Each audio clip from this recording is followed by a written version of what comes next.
김태우 변호사입니다. 자, 재건축이 요즘에 많이들 일어나고 있는데요. 특히 서울은 재개발보다는 재건축이 상당히 많은 것 같습니다. 30년, 40년 된 아파트를 허물고 새로 아파트를 짓는 거는 참 좋은 일이죠, 어떻게 보면. 그런데 이 재건축에 반대하시는 분들은 이 재건축 조합에 의해서 매도 청구 소송을 당하는 경우가 있는데, 이런 경우 또 불축에 손해를 당할 수도 있기 때문에 재건축의 매도 청구에 대해서 한번 제 블로그를 보면서 한번 기본적인 내용 말씀드리도록 하겠습니다. 일단은 재건축 그 조합이 들어섰을 경우에 전체 구분 소유자 및 의결권의 5분의 4 이상의 동의와 각 동별 구분 소유자 및 의결권의 3분의 2 이상이 동의가 하면 재건축이 진행되는데요. 여기서 이제 재건축에 동의하지 않는 사람들에 대해서 그 조합은 어떤 95%의 그 소유권을 확보하게 되면 매도 청구를 할 수가 있습니다.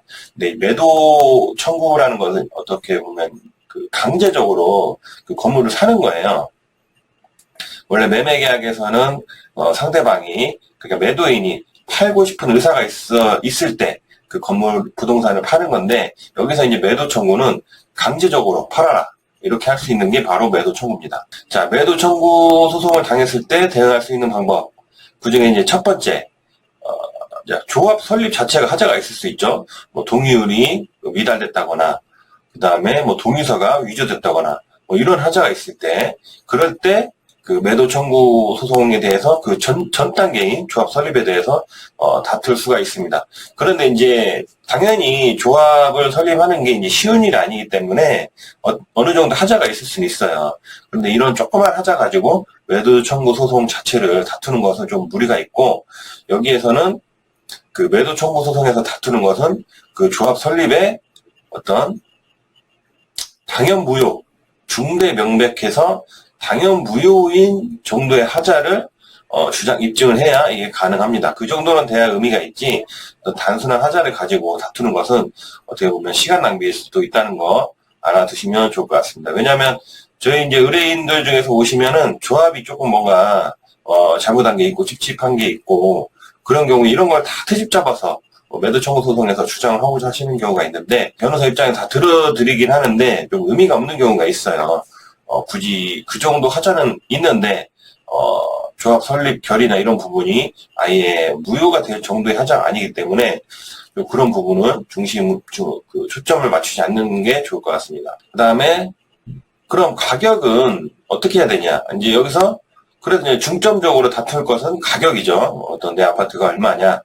가격인데, 이 가격 기준은 어떻게 해야 되냐 보면 시세죠. 현재 시세로 되겠는데, 중요한 것은 그 대법원 판례에 따라서 자, 여기 시가란 매도 청구권이 행사된 당시 재건축으로 인하여 발생할 것으로 예상되는 개발이익이 포함된 가격을 말한다라고 되어 있습니다. 따라서 개발이익이 고려된 가격을 말씀드리는 거예요. 그래서 이제 매도 청구 소송이 들어왔는데, 조합이 처음에 제시한 금액보다 그 개발 이익까지 포함해서 법원에서 감정을 하니까 그 보상 금액이 처음 조합이 제시한 것보다 30% 이상 증가된 경우도 있었습니다. 그러니까 매도 청구 소송에서는 재개발에 비해서 상당히 많이 가격이 올라갈 수가 있습니다. 그 다음 셋째, 대응 시기는 언제 해야 되느냐? 매도 청구 소송에 대해서 대응은 빠를수록 좋습니다.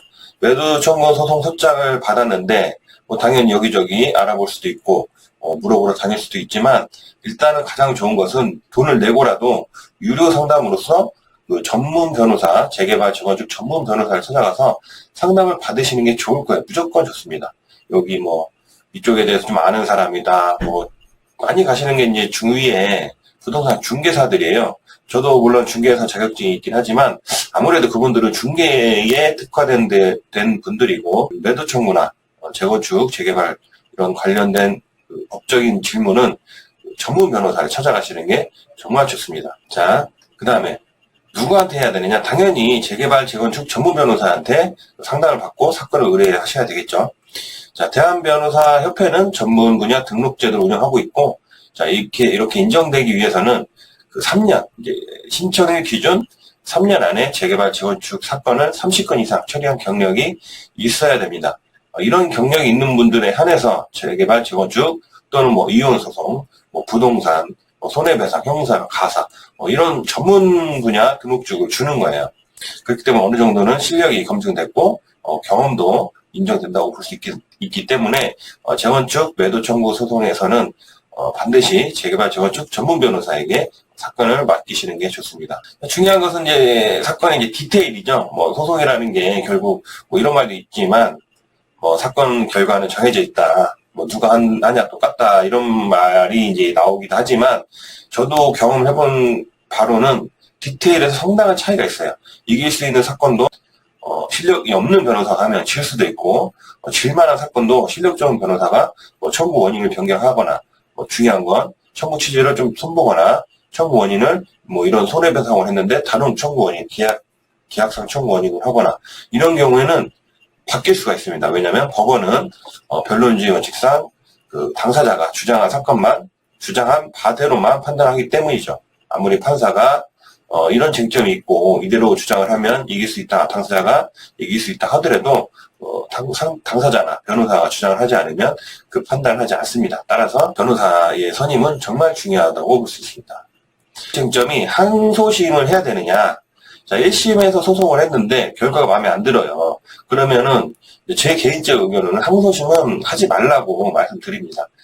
주위에 보시면은 재건축 이제 명도소송, 매도 청구 소송을 하고 마음에 들지 않아서 항소심까지 가는 경우가 있는데 중요한 거는 제 감정이겠죠. 제 감정을 받기 위해서 간다.